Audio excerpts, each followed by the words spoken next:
Entering the Pat Mayo Experience. Pat Mayo Experience. Pat Mayo Experience. Pat Mayo Experience. Experience. Welcome to the Pat Mayo Experience, presented by DraftKings. Week 3 NFL best bets: the gold, the silver, the bronze. That is the order that they are going to go in. Reminder to all of you to smash the like for the episode, sub to Mayo Media Network, and if you want the cheat sheet, well, that'll be up on DKNation.com. Play in the Listeners League on DraftKings as well. It's almost full at the moment. Tambo and I will have the breakdown on Friday's show, but you might want to reserve your spot right now. Link is down there, so please go fill that up. We fill it up quickly like we did last week by Friday, and boom, all of a sudden it goes from 3,000 to 3,500 this week, maybe 4,000, 4,500 next week. That's a lot of rake-free guaranteed money in the prize pool. So the bigger it is, the more money to go around, to me, to you, to whoever ends up near the top. Probably not going to be me. Either way, let's bring him in right now. The panel for this, Cam Stewart from sportsgrid.com, and a very special guest. It is Sean Patrick Flannery from the movie Powder joining us as well. Guys, I wish I could figure out. I've tried so many different ways to figure out the lighting here. I got these blackout blinds because the first week it was like two-face going on. I don't know. I mean, I need a professional in here. Hey, Pizzola, you got to. You're in a goth band now, right? You got to lose your collared shirt too. Dress all in black. That's what you're doing. Anyway, like look at the contrast, Pat. Rob is like outer, and I am like a fine Chardonnay. Like I'm always purple, and now he's white. So hey, who says we like equal hiring here at the network? Everybody's got a different shade.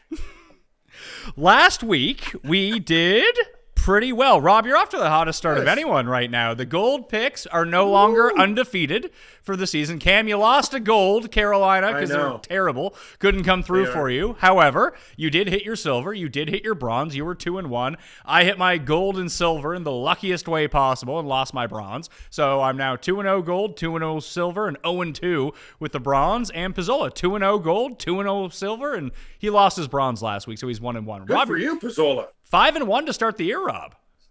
I wish my bankroll was in the same situation as the picks on this show, boys. No, I'll take it anytime. 5-1. I'm glad people out there. Actually, I think the majority of people in the YouTube comments fade my picks. So unfortunately, it's been a rough start to the year for them. However, maybe they can turn it around and I can go 0-3 or 1-2 this week for them. If you're looking for more content from myself, Rob, and Cam, go to thehammer.bet. We have our Survivor Pick short show up there. That'll be out later on Thursday afternoon. So I highly recommend that you check that out, thehammer.bet. Let's get into the gold picks. I'm going to start this one off. If people watch the Spread Pick show, probably pretty familiar with it, but the line has moved a point. I'm still okay with that because I think that the Atlanta Falcons win this game outright. It's now +1 on the road in Seattle. It's funny because you look at it and when you see Seattle, like, you know, what do they do well? Well, they stopped the run pretty well. Here's the thing. The Falcons, not very good at running the ball. And I really think, and I kind of said this in the air, it's kind of funny that the Falcons are 0-2, yet they're 2-0 against the spread, which is really all I care about. That I think after watching Matt Ryan in Indianapolis, Rob, I really think that Mariota is a big upgrade for them. Possibly. Listen, I mean, I don't really know what to make of either of these teams yet. Overall, I think Seattle's horrendous, and the opening week upset against the Broncos kind of camouflages how bad that they really are. If you look at their last 6 quarters, they haven't scored. The offense hasn't scored. They haven't crossed midfield on 9 of their 12 possessions that they've had in that span. The one thing that we know about Atlanta is at least they have some semblance of one unit on the field, right? Like the Seahawks have no offense and they have no defense. The Falcons have no defense, but they have some semblance of an offense. With that said, I mean, it is a historically tough spot to play in Seattle. We saw that in week 1, obviously. And I'm not as convinced that Seattle won't be able to run the ball. Like, The Seahawks, I don't really understand the offensive game plans on a week-to-week basis. Carroll's been doing this for years. He just wants to establish the run. I think there's one team in the league that anyone can establish the run on, and that's the Falcons. And if we actually look at the Falcons this year, their success rate in terms of opposing rushes is almost 66%. They give up a successful rush 2/3 of the time. If the season ended today, that would be a historically bad number. they are 16% worse than any other team in the league. So I think the Falcons will struggle running the ball this year. That doesn't necessarily mean I don't agree with you, Pat. It's just my only legitimate concern in Atlanta this week. I made the Falcons a very, very small favorite in this game, so I agree it's Atlanta or nothing. Why don't you check your mic settings there, pal? I think you're off your computer. You log in and switch that over to the actual microphone that's in front of you. Guy's got lots of stats. You get an F for your tech. How are we doing now? There we go, Rob. There we Hey, go. there you go. Oh, there you go, Rob. You can break down I'm the rattled. numbers. I'm rattled this morning. This guy is. He's like, you see, I get rattled, buddy. Did it Come sound on, like Powder, I was get it together? Did it sound like I was in the bathroom or something? Yes. Yes, it Yeah. did. Or a cave. We could Okay. use that as an example. Got it. Yes. Okay. So Love the pick, Pat. Love the pick. Here's the funny thing about Atlanta, though. I mean, yeah, the run defense isn't good. Even by DVOA, they're ranked number 28 right now. But they did go up against the Saints, and they went up against the Rams. Two teams, I mean, the Rams just want to run the ball, and they were successful doing that. And I would imagine that the Saints, by the end of the year, looking at it, are going to be one of the best rushing offenses in all of football. Just with either Kamara, that line, Ingram, doesn't really matter who's back there. They should be able to effectively run the ball. I just don't have any faith that Seattle's going to do that. They're going to try, but I don't know how successful they're going to be. To me, Cameron, do you have any comments, Cameron, on the game? yeah, I do have a comment. The Seattle Seahawks had literally one good quarter of football when they had, and the plays were already there for Geno Smith. The minute the wristband got filled up, that was the end of that. Denver should have won the game. They pounded these guys. Pete Carroll, I've been saying it for years. You know, Pizzola, cheerleader. These guys have no game plan. Playoff games, they can't exploit anybody's weakness. It's times passed Seattle by. Atlanta, I've been impressed by that. They could have beat the Saints. You know, this team's grinding against the Rams. So you know what, Pat, I also like Atlanta. I'm not sure. That's the thing. I can't narrow it down. I'm a broken record every week. Picking 3 games to me drives me nuts. I'd rather pick 6 because I don't know what gold, silver, and bronze is. I write like the 6 or 7 that I like, and I don't know which ones are. They're all the same to me. Kind of like if I had kids, Pat, I'd love them all. I mean, I would hope you would love all your kids if you had. Yeah, even kids. if one was a brat or Yeah, but you'd still hopefully yes, love all of course of them. I would love him. Yes, or her.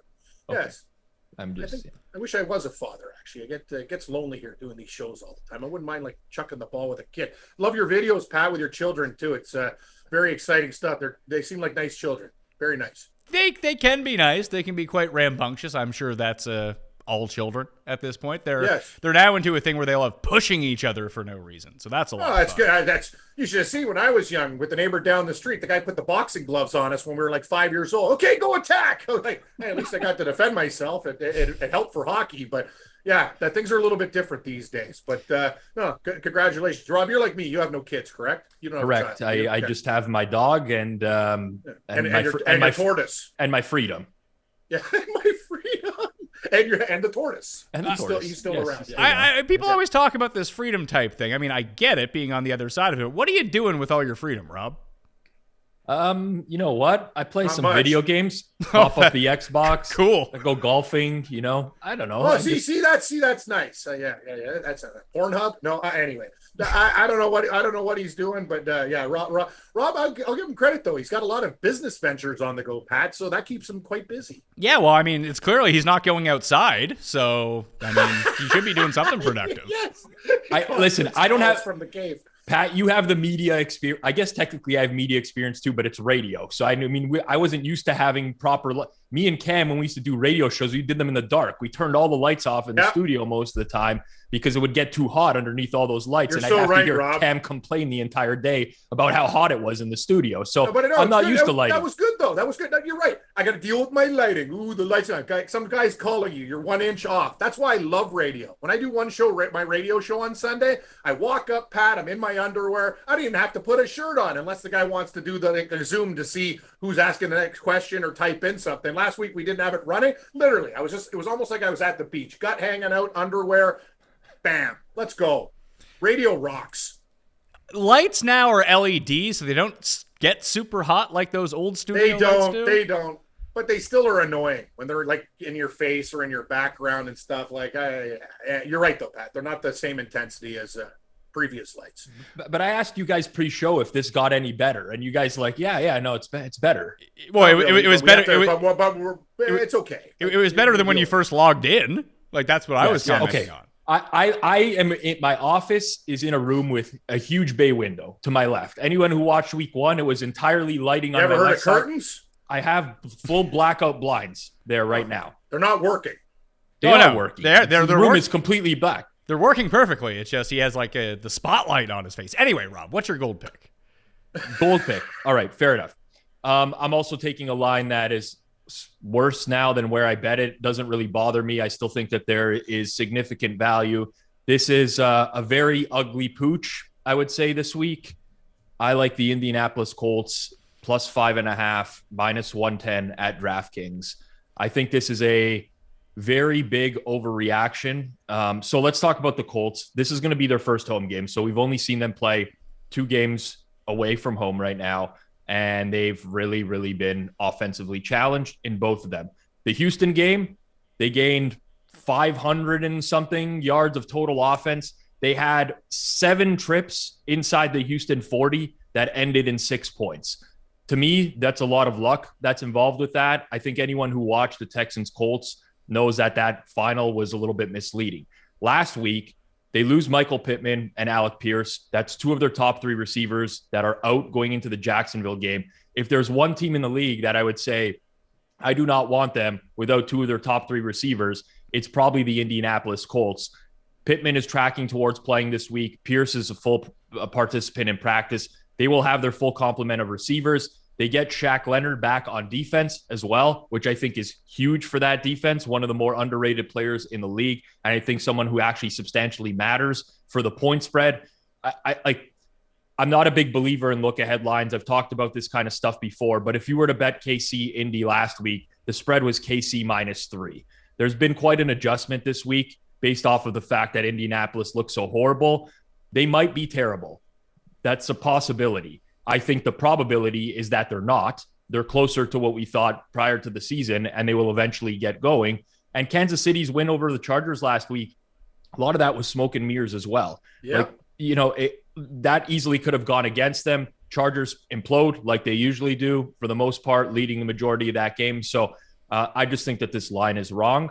I trust my numbers. I'm willing to back Indianapolis in this spot. And another thing, Rob, is I basically, Pat, both of your picks I had in my super mineral pack, more than 3. And I'll tell Rob, you know the way I think, Rob. I love those dogs that people, first of all, they could have hung a line at 7 and still got Chiefs money. Everyone thinks the Indianapolis Colts are the worst team, and people remember what they saw last. Why is it 5.5? It's there to sucker you in with Kansas City. Rob, I love that pick. It's in my minerals, but I'm not going to use the same one. But I'm telling you, I think the Colts can win this game outright. It's funny because we had this conversation on the spread show, and even Cust, Rob, was able to identify. We all picked the Colts, and maybe we're all just complete jabronis about looking at this spread. Maybe the Colts are – you live with this sort of thing where maybe the Colts are just truly awful, and that would track based on what we've seen, especially last week that, like – I know he was down 2 receivers. Matt Ryan was god-awful. He had no time. Like, that offensive line doesn't look great. Like, the Chiefs might win this game by 30. That said, I know that you don't love looking at, like, here's the money coming in and that sort of thing. Here's the amount of bets. But I can't imagine, Rob, that Kansas City isn't the most publicly bet team this week. And the spread is moving towards the Colts.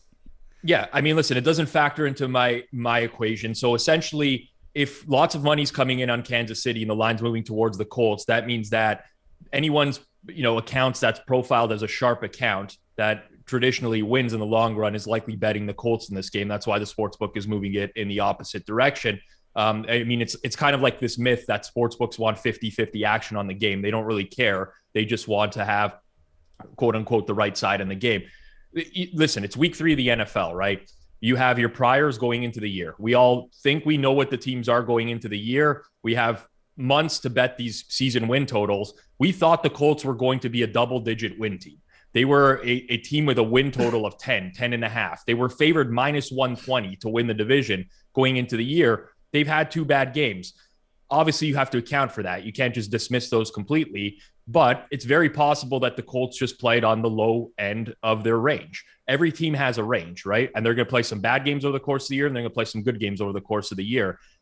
I still am reluctant to believe that the Colts are just going to be this team that's battling for a lottery pick this season, essentially, or for the number 1 overall pick. I think they're much better than that on paper. They have a lot of good horses on defense. I think injuries were the biggest cause of the horrible performance last week. And listen, the last thing I'll say about this, I'm not a big believer in trends because, you're typically looking at stuff that's happened in the past and trying to apply it to half the of the future. players aren't even there. Like trends it's like, I look agreed. at trends and I go, come on. Like, but you could look at them, but I don't factor them into my gambling.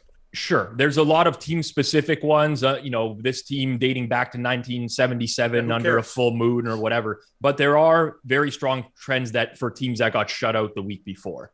And part of the reason why is that they're typically undervalued in going into the next week, right? No one wants to bet on a team that they just watched score 0 points and looked horrible. The following week, they tend to become a valuable bet for that exact reason, because the line tends to be a little bit inflated on the game. So, we can look back on this next week and KC won by 35. That's within the range of outcomes. That's possible. But I think this number's wrong. Like, I just think that Indy is completely undervalued here.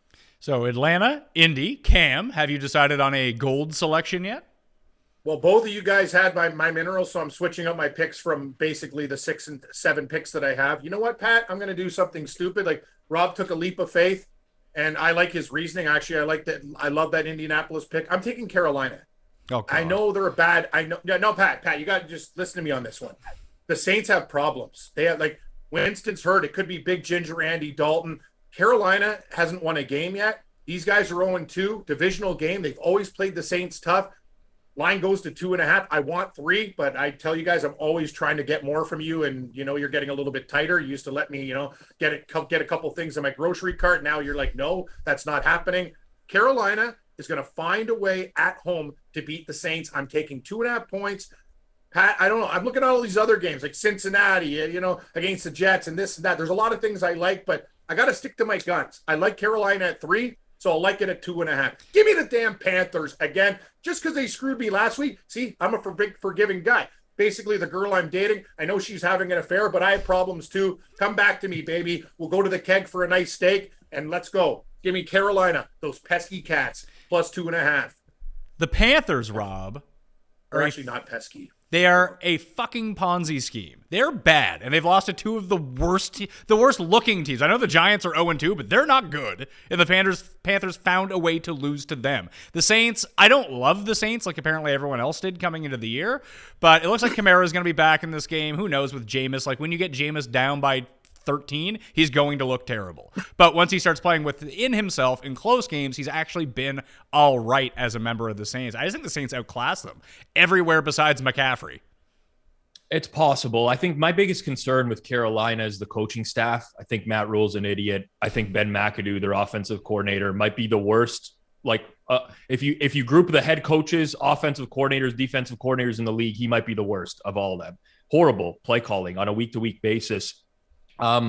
This can never be New Orleans for me because of Jameis Winston. He's coming back from a knee injury last year. He's got a broken back right now, and now he's on the injury report this week with an ankle injury. So the guy is hobbled. I think it's a Carolina or nothing. The one thing I will say is going into the year, we did obviously our preseason bets show. I was high on the Saints. I'm kind of changing my tune on that. Part of the reason why is the Saints defensive line is not generating any pressure. Through 2 games, they are generating a pressure on 8.3% of opponents' dropbacks. That's the worst number in the league. They have not faced even Baker, right, Rob? You give him a little bit of time. I know Carolina sucks, but McCaffrey, Baker time sounds good to me. Exactly. And the thing is, the Saints have not played good O-lines. They've played the Atlanta offensive line. They've played Tampa Bay's offensive line. I think going into the year, people have said those are 2 below average offensive lines, but Cam hit the nail on the head here. Baker, when he's kept clean this year, he has a 74.0 passing grade, according to PFF. When he's under pressure, 35. Go back to last year. When he's clean, 93 passing grade. When he's under pressure, 39. 2018, 2019, it's the same story his entire career. If Baker's clean, he can perform. If he's not, he can't. And so far, we're seeing a Saints pass rush that's non-existent. So for me, Panthers or nothing. I think this Obviously you'd love a 3 in the game, but I don't even mind the 2.5. I'm with Cam on this one. I think Carolina's very live in the game. Yes. Cam, you're going to be coming back on the show next week, and you're going to be talking about Kirk Van McAdoo over here trying to call plays, and it's not going to go well. He's going to do something boneheaded, and it won't. You'll watch the game, and you will be yelling at the TV. Listen. I had money on the Panthers week 1. I was just like, no, thank you to week 2, and I like the Panthers side. Just they're entirely too frustrating to watch.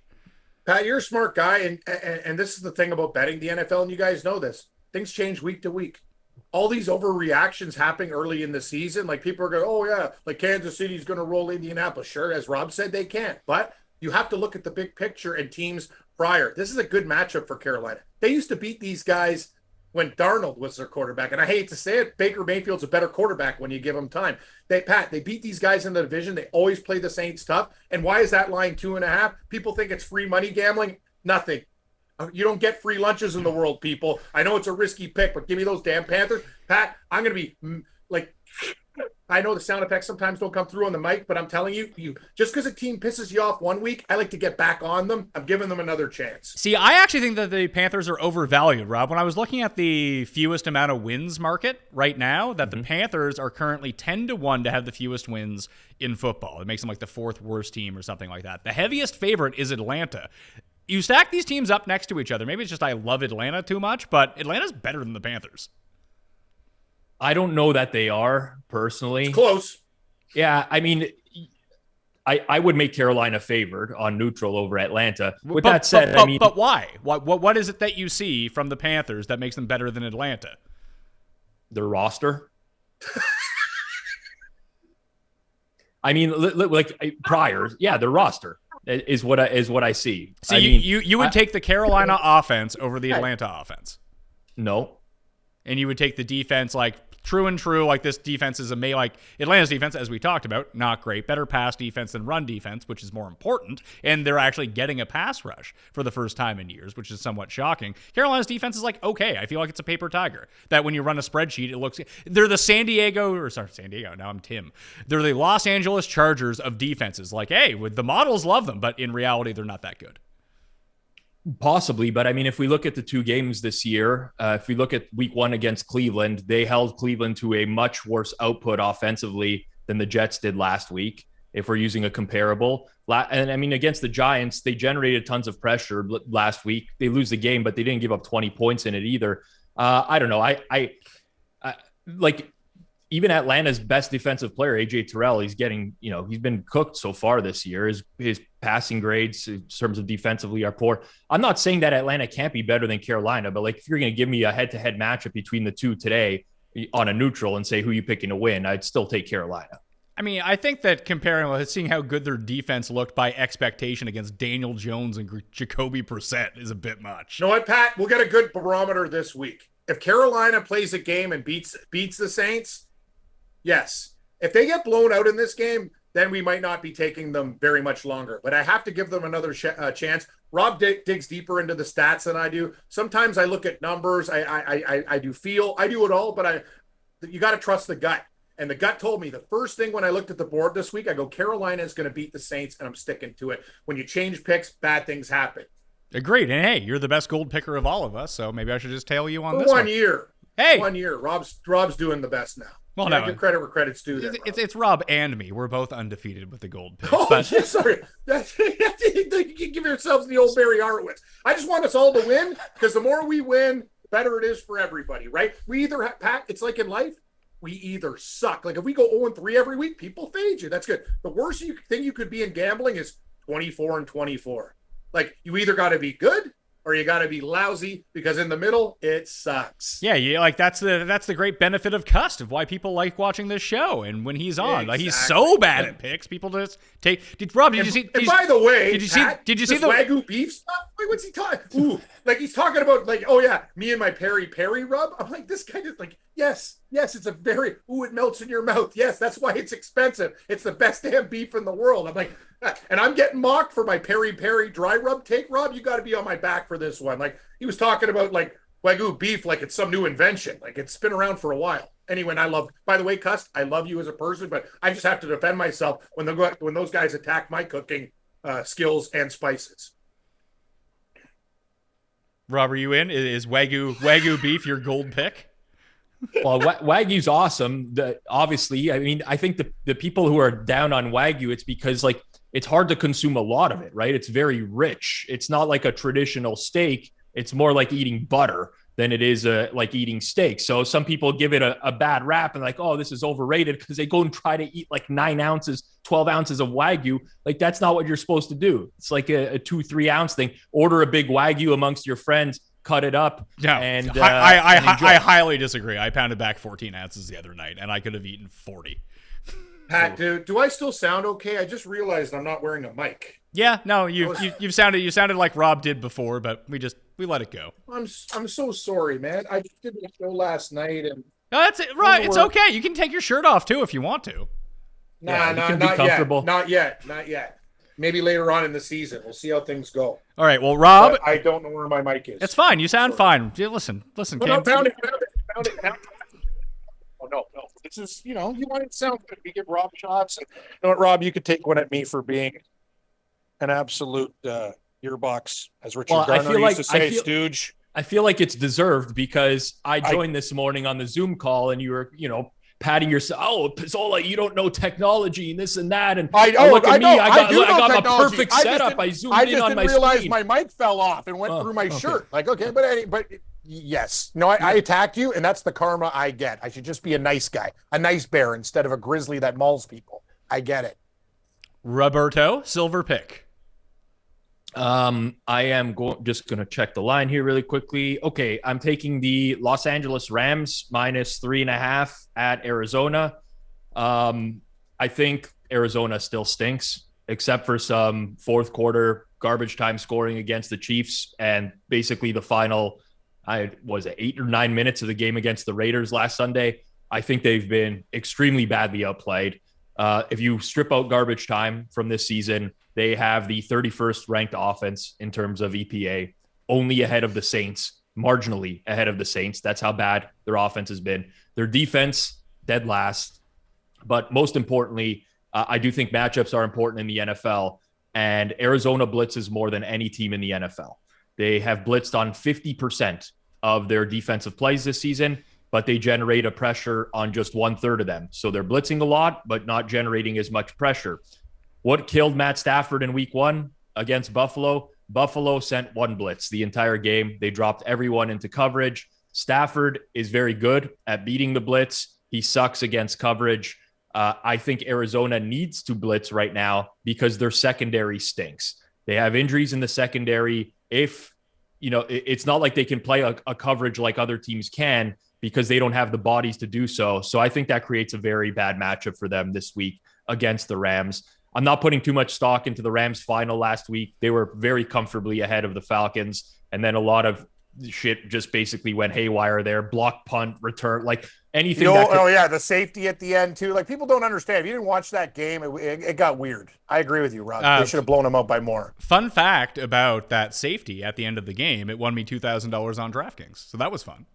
Are you serious? Yeah.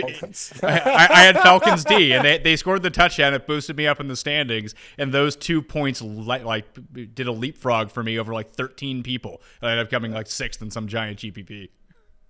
That's nice. Pretty cool. But honestly, it was the right move in the game. So it's not like you say it was just random. They should have took a safety. They should also just tackled everybody off the line of scrimmage. Like they only ran like 5 seconds off the clock, and there was still 7 seconds left at the end of the game. There, it made no sense to do that. But yeah, I mean, like to me, I do think styles make fights a lot of the time. I think there's a reason that the Cardinals consistently lose to the Rams year in and year out. They're now 1-10 the last 11 times that they played them. A lot of these have been Kyler Murray starts where he's been horrible, including in the playoffs last year where the Rams smoked them.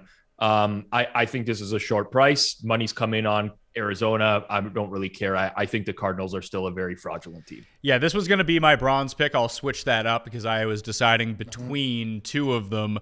In the Kyler Murray era, the Cardinals have not come close to covering this number in Arizona against the Rams. Like, damn it, it has not been close. Do you guys know every pick we've made so far is on like my hit list? That's not good. But, or maybe it's it's great. A good thing it's a good thing you made like good. 9 picks before the show because now you can pivot. Pivot. Yeah, no, but as I said, Pat, it's your show. What I'm going to do at the end is I also like ding, ding, ding, ding, if you allow me to do that, because some people like to play the board. Other people are more disciplined. I like to bet a lot of games because that's who I am. We'll call it, what is it called? The Yankee? We'll call it the Yankee Parlay with Cam, and you can give your 7 picks. I like it. I'm telling you, Pat, I feel good about this week. I'm in agreement. Actually, the one that's probably got the most heat is my Carolina Panther play. Yeah, and Rob likes it. Now, I don't trust the Panthers whatsoever. Here's one that you guys are probably going to massively disagree on, but I am very committed to this silver pick, and I have some alt money total on this as well. Buffalo Bills -6 in Miami. Everyone who said that Miami is trash and Miami isn't good, I wasn't one of those people. They were my gold pick last week. It came through. It wasn't the most exciting time for me the first 40 minutes of that game, but we got there when all was said and done. But now everyone who Tua has made look stupid through 2 weeks is now like, well, they're going to keep it close against the Bills. Maybe Tua's not as bad as we thought. Here's the deal. Yes, I understand that the Bills have no secondary. They're all banged up. And yeah, you can get Jalen Waddle on slants. You can get him behind the defense. Tyreek is a real problem. You know when they stop becoming a real problem, Rob? When Tua has pressure in his face from 4 guys rushing him every single drop back. That is not going to work against the Buffalo Bills. They are generating so much pressure without blitzing that Tua is far more likely to throw 4 picks than 2 touchdowns in this game. Love it. Listen. You're a coward, is what you are. You're like, oh, Tua, I'm scared of Tua now. The Bills, and Rob, another thing is quickly, the Bills Mafia travels. You know the history of this. They love going. This is their vacation. Hell, they went. You think the home opener? Bills Mafia. There's so many snowbirds that live down from Western New York that live in Florida anyway. That stadium is going to be packed with Bills fans too. I'm not going to say that's a reason just to bet them, but it's not even I don't think Miami even has a huge home field advantage in this spot. It's hot. Don't forget it's hot out. Yeah. I know, and Buffalo gets the hot sideline. I understand what's going on. But it's good to know that. That's the one thing I always forget about the NFL, that these players are actually from the cities that they play in. They've never been. You're in Buffalo. You've never experienced hot weather before. How can they do it? There is a baked-in home field advantage in hot and humid conditions for Miami. This is they extremely outperform their, I guess, point spreads in games where it is hot, sunny, and humid. Part of that is obviously because of the sideline that's being placed in the sun on the other part, and Miami does wear their white jerseys at home. The other team wears dark jerseys. I can't say how much of an impact it is, but historically speaking, there is an impact on Miami early on in the year from this. I can't get over the Bills' defensive injuries. I really can't. I don't think they're going to generate as much pressure as you think they are, Pat, personally. Von Miller up against Teron Armstead, I think, is very different from what he's faced over the course of the past few weeks. I also think that the Bills not blitzing is not the way to beat Tua. I think if you wanted to beat Tua, you actually send the house as much as possible. And I don't think they're afforded that ability this week. Adding Dane Jackson now to the injury list. Micah Hyde probably going to miss this game as well. So I don't see the way that the Dolphins really stop the Bills, but I also don't think that. I think this is the one where we start to question whether the Bills defense was as good as we thought they were, because I think they played 2 quarterbacks where Leslie Frazier's style of defense really works. And as much as I don't think I don't buy into the Tua hype necessarily. I think that the reality is he's put up a lot of what he's done late in games, garbage time, but I cannot ignore the receivers for Miami against a secondary. And I don't think that the Bills' style of defense, which is play coverage, is the way to beat Tua. Historically speaking, if you do look at that, Tua's numbers versus when blitzed versus when not blitzed, his grades are much higher when he's not blitzed. Well, when you're not blitzed, generally you don't see a lot of pressure. I mean, they're probably going to get Ed Oliver back for this game. I think that the Bills are going to have no problem getting through this Swiss cheese offensive line. It's like every team in the offseason that upgraded their offensive line just turns out they have terrible offensive lines. Yes, but Armstead is a little bit hurt. He is on the practice report. So, there is maybe something there where if he were out of the game, I would probably switch my lean towards Buffalo, because I think that matchup is crucial in this game. Miami lost their right tackle a couple weeks ago. His name's Austin Jackson. That was probably an upgrade in the fact that he was horrible. So, and the right tackle held up extremely well against Baltimore last week. So, I don't know.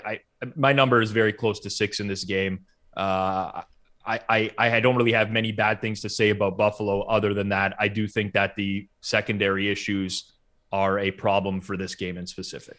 Cam, if you want to get in with me, minus 16.5 plays 3-1 for the Buffalo Bills over the Miami Dolphins. I think the Bills win this game by, I'm not going to do 16.5, but I think they win the game by 13 points. I think they cover the number, Pat. I love your pick. All right. What do you to everything? Yeah, let's go. What do you roll Buffalo? What do you got cooking up for the silver pick? Can I ask you a question? Go for it. Okay. What do you like more? Tennessee?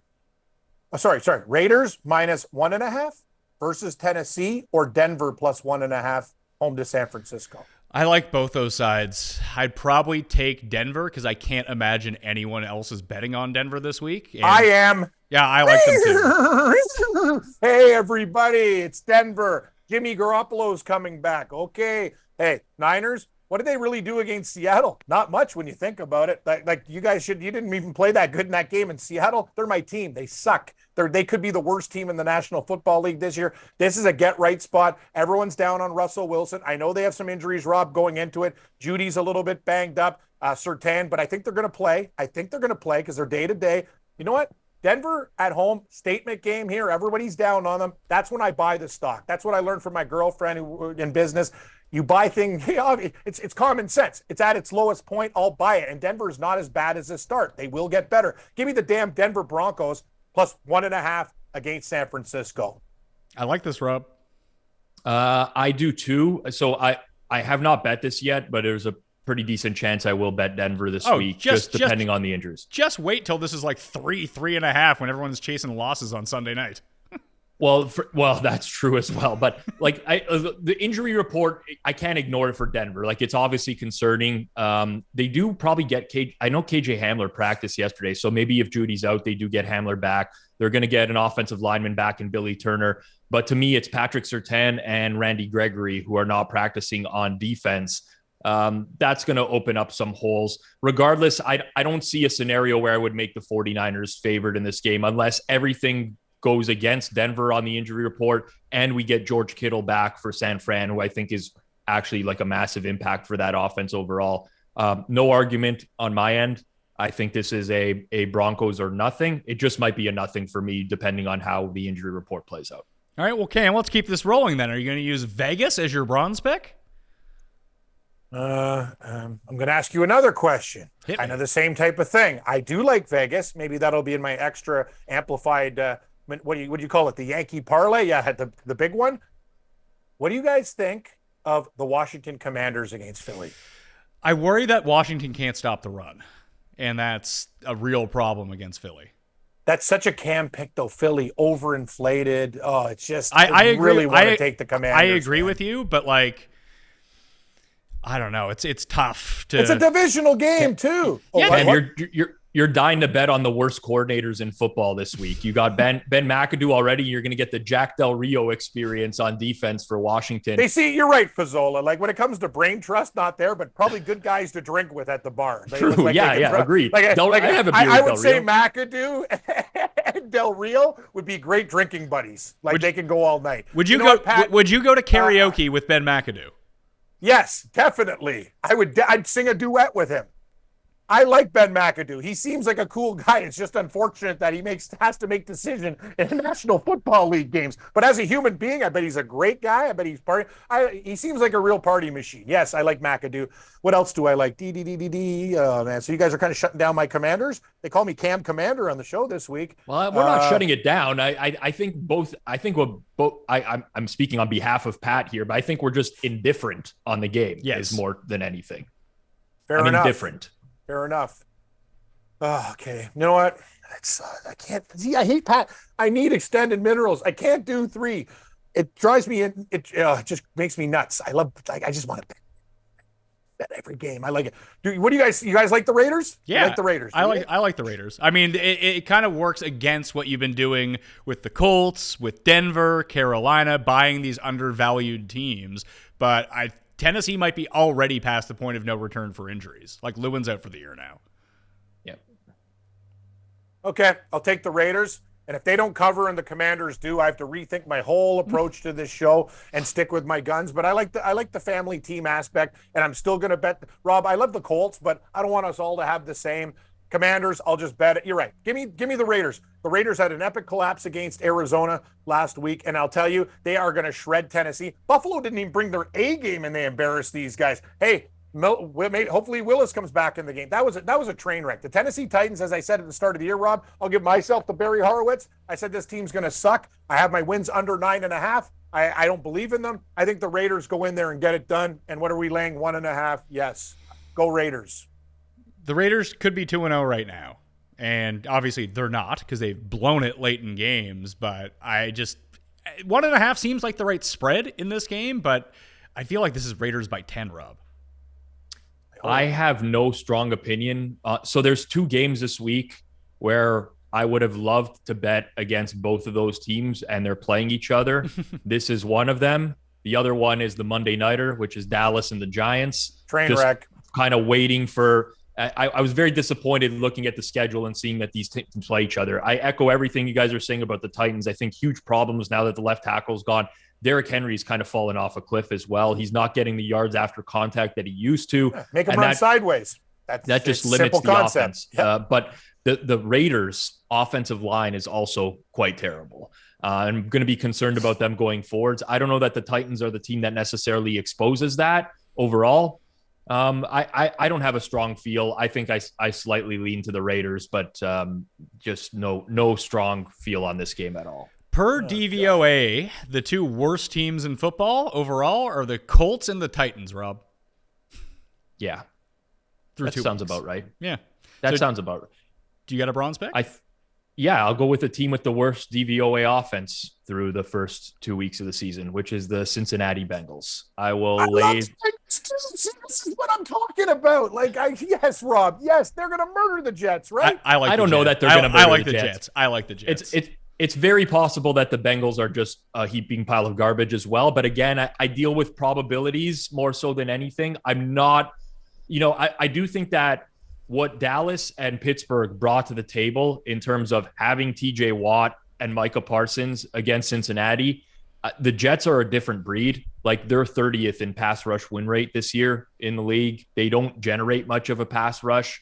What a miracle comeback last week for the Jets. Everyone, the Jets upset. They lost the game 30-17 if Nick Chubb just goes down. The game is over. They lose by 13 points, and the narrative around the Jets is completely different.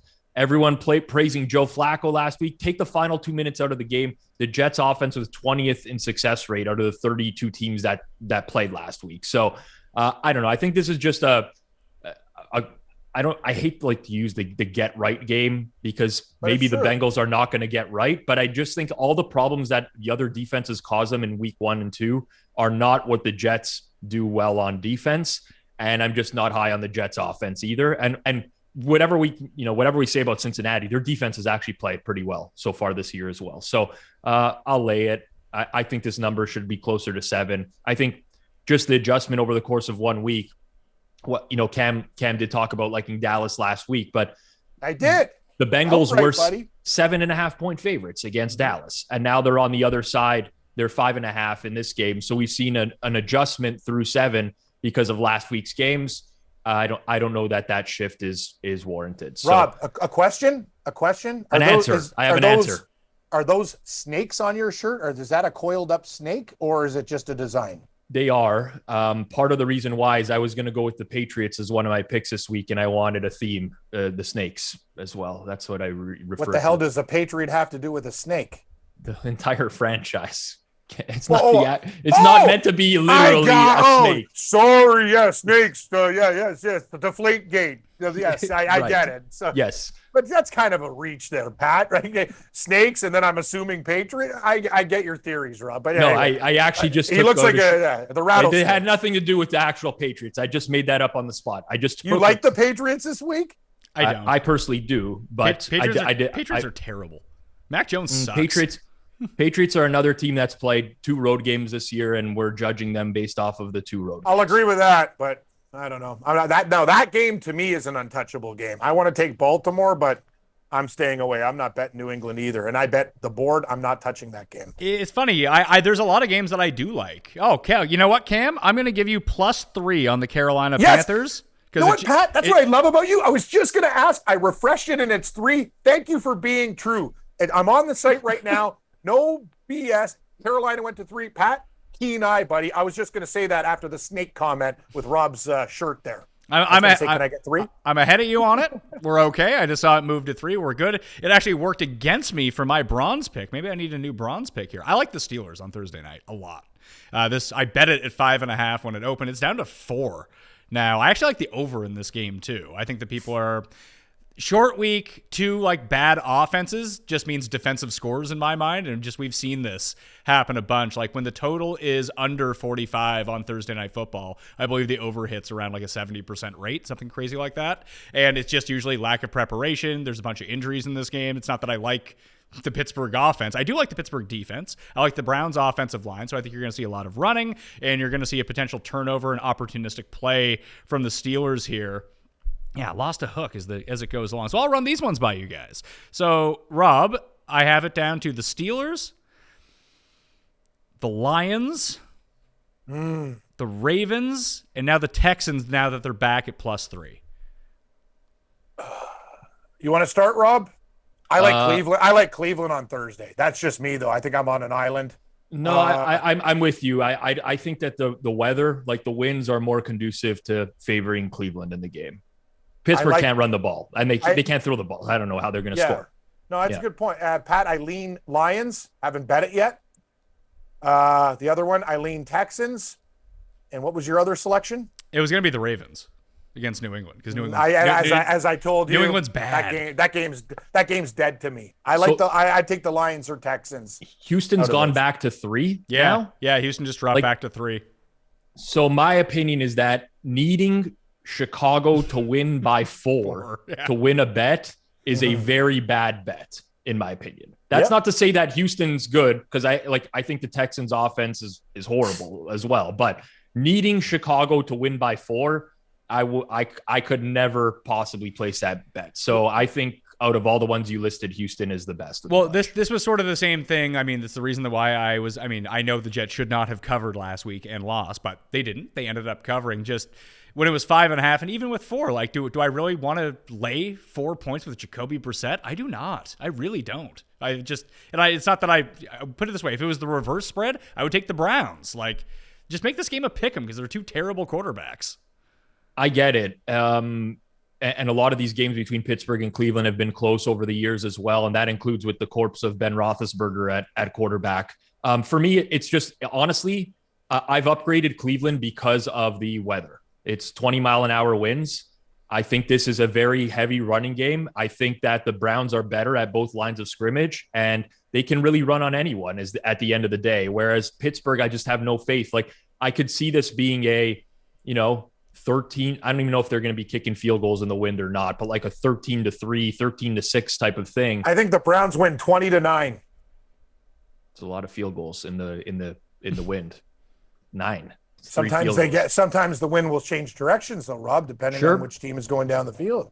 Yes, I'm no meteorologist. I don't know if it's a crosswind or if it's blowing one way or the other. I couldn't tell you that now. Call the Weather Network. That's my score. You know what scares me to death about betting against Pittsburgh, though, is when Kenny Pickett finally comes in mid-game and then just lights it up, because Trubisky is hot. You know what? I don't think it's going to happen this week, though, Rob. It will happen soon, though. I think they're going to give him a chance to do it this game, and then if things go brutal, it's Pickett time. Do you remember in the offseason where everyone's like, oh, Mitch has been learning behind Josh Allen and the Bills like how they sold Mitch Trubisky as a good quarterback to other, I don't understand how that happened. But yes, no, it's clear that Trubisky is still the same old quarterback. They're doing all this moving pocket stuff for him as well, so that they don't have to pass protect as long.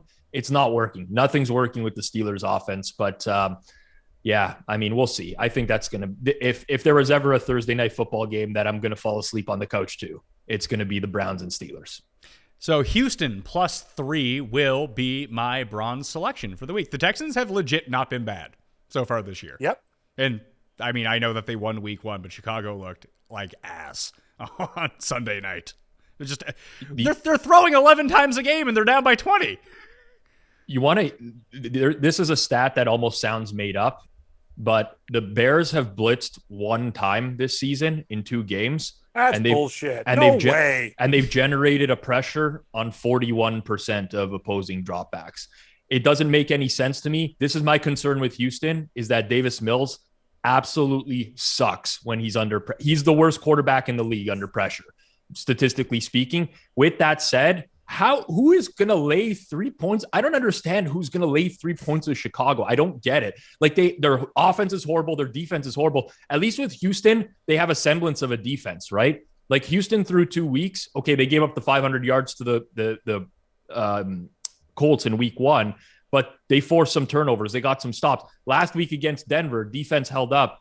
At least there's one unit on the field that's not terrible in this game, and I think it's the Houston defense. And when you look at it on the other side of the ball, I mean, it's 2 games. And with Chicago was number 1 in adjusted sack rate last year. So the fact they can generate pressure even without blitzing doesn't super stun me, but they can't stop the run. And they haven't been able to do that through 2 games. Now they played 2 very run-heavy teams. But I was super impressed when they finally handed the ball to Dameon Pierce last week. He looked really good. And they were able to run block for him. So if they can control the game that way, I don't see how the Bears are going to score. I mean, the biggest concern, and it's always going to be a concern when betting the Texans, is Lovie Smith when it comes down to it. Yeah, but Lovey's got them going. Lovey's got them going. No, hold on. Rob, you're very hard on everyone. Sorry, Pat. He's very hard on everybody. Davis Mills, Lovie Smith. Yeah, is anybody going to get some credit? I'm hard on people that are well below average at their jobs. Rob is saying that he would just make a better head coach in the NFL than all these guys who have all the experience. He's classic internet guy. Classic internet guy, Rob Pizzola. No, when you're the head coach in the NFL, really has 2 main responsibilities. Because their coordinators are dealing with a lot of the game plans on offense and defense. You have 2 responsibilities as a head coach, in my mind. One is to get the team motivated and make sure that they show up to play and they're giving it their all on every game. And I think Lovie Smith can do that. The second is to not make decisions in game that cost your team win probability. And there's a dozen coaches in the league that do that. They punt on 4th and 1 from the 36-yard line or 4th and inches. Or Carroll. Exactly. So that to me is the 2 requirements of being a head coach. Get the team up for every game. Don't make stupid decisions in game.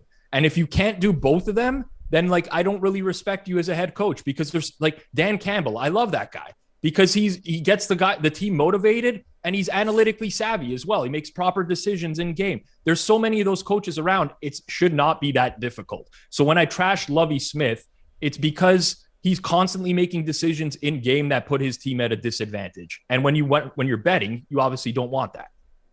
Did we lose Pat? No, I'm right. I'm right here, Cam. I just don't see you anymore. Oh, there you are. Okay. The camera wasn't on me; it was on Rob. Oh, I know. I understand. Sorry, I'm working a lot of hours. I've been doing a lot of stuff. No, I know, Rob. You are hard on people, and by the way, this analytics bullshit. I look at it too. But that Chargers coach is a stooge. It's oh yeah, I'm going to do this and this. Staley's an idiot, and I don't care. And you gave Stepnasty all that credit too.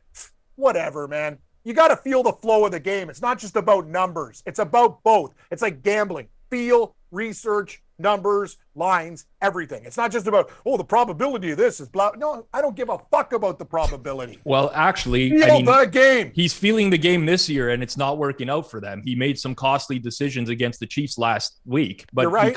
because it wasn't a 4th down that didn't get converted, nobody talks about it. But no, it is about numbers. It's actually about numbers. It's about making the decision on the field that improves your probability in the long run. It is strictly about numbers in that. And the problem is with Staley now is he's succumbed to the pressure of last year with everybody calling him out on it. And he talked about this in the offseason about how he's going to be a little bit more conservative on his side of the field. And part of that is just because of the amount of pressure that's put on coaches. But last week's Chiefs game, he cost them a huge amount by not being as aggressive as he should have against Kansas City, a team that's going to score. it is about numbers. I think it's exclusively about numbers. I'm just saying though, Rob, from a guy that's played sports and like, I'm not gonna not like the highest levels or whatever, but good enough. Sometimes there's things that happen in a game that you need to feel. Just because you might get this first down there's certain things. If their offense isn't doing well, you can pin them deep and do their anyway.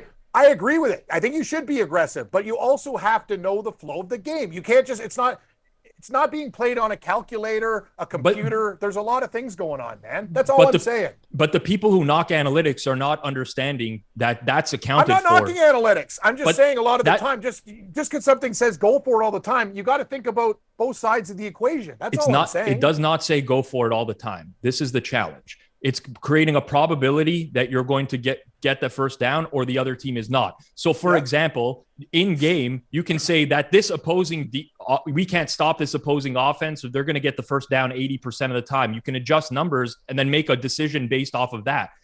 But almost exclusively on like 4th and inches, 4th and 1 on the opposing side of the field, you should be going for it. I agree with that. And there's coaches that still punt in that situation, and it costs the team win expectancy. I mean, there's countless examples, but I think that's the issue with the different crowds, right? There's obviously a crowd that supports analytics. There's the people that hate it, but the people that hate it, I think, don't have a generally good enough understanding of what goes into the decision. It's not just like, oh, we're blindly going to go for it at this point. No, it's like we have the expectation that we're going to convert a first down on 38% of the plays here. And that's input into a model. And then the model's going to spit out whether the probability is worth it or not. No, I believe in the models and stuff. But the thing that I have problems with, when you have a 4th and inches and some jackass is in the shotgun, then you got to gain all those other, like a lot of the things.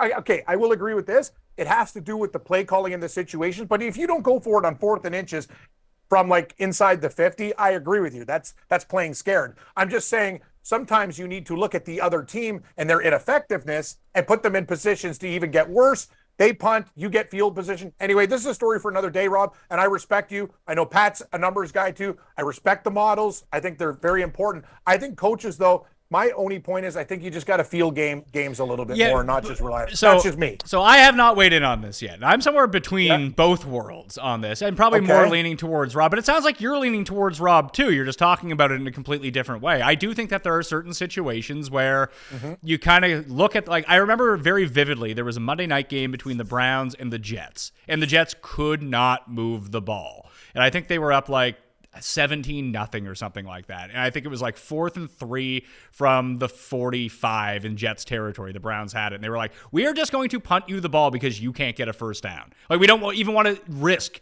giving you field position because we know even if it's a touchback, you're not getting past the 20-yard line. That's what they did. The Jets went 3 and out for the rest of the game. So there are certain circumstances where I can see that. But the one thing that I don't like about 4th and short, when teams are going for it, which, I'm a huge proponent of, 4th and 3, 4th and 5, whatever it might be, go for it. I don't like the jumbo formations, just like I don't like jumbo formations at the goal line. I like shotgun. Oh, it's ridiculous. I like shotgun. I like spreading them out because I think it just gives you so many different options. And the one thing, and I'll always go back to the Mike Martz Rams for this because they were the kings of doing this, at least in my mind. I have no idea what the stats actually back it up. I just remember it very vividly that they love taking shots on 4th and 1. It wasn't, hey, we're going to sneak it. We're going to run, try to bust through the A gap. We're going to try to get 2 yards. Like, no, we're going to bomb it to play action. Marshall Faulk, he's actually going to run a wheel route. We're going to bomb it to him because teams are just so conditioned to try to stuff the run every single time that there's a huge advantage for trying to take a shot on 4th and 1 and actually turning that into a touchdown rather than maybe move the chains.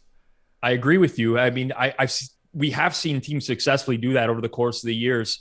When Carson Palmer was the quarterback for the Bengals, they used to do that on 4th and 1 a lot, which was take a shot with Chad Johnson or Ocho Cinco one-on-one down the field. They had Ushman Zada at that time as well, who could get open. I agree. I mean, listen, a lot of times, most of us are results-based analysts, right? So like we'll watch the play and then we'll give, that was a stupid play. It was a dumb call. It was this and that. I agree that teams should pass more on 4th down and they should spread it out a little bit more on 4th down. Shotgun works actually really well on 4th down when you're not handing it off to a running back, 7 yards behind the line of scrimmage. Yes. That's the issue, I think, with the shotgun formation. But if you actually look at, historically speaking, goal line touchdown percentages, on rushing plays, it's actually way higher when they're lined up under shotgun than when they're lined up under center. So I don't know. Like obviously these coaches have a lot of data to work with when making the calls.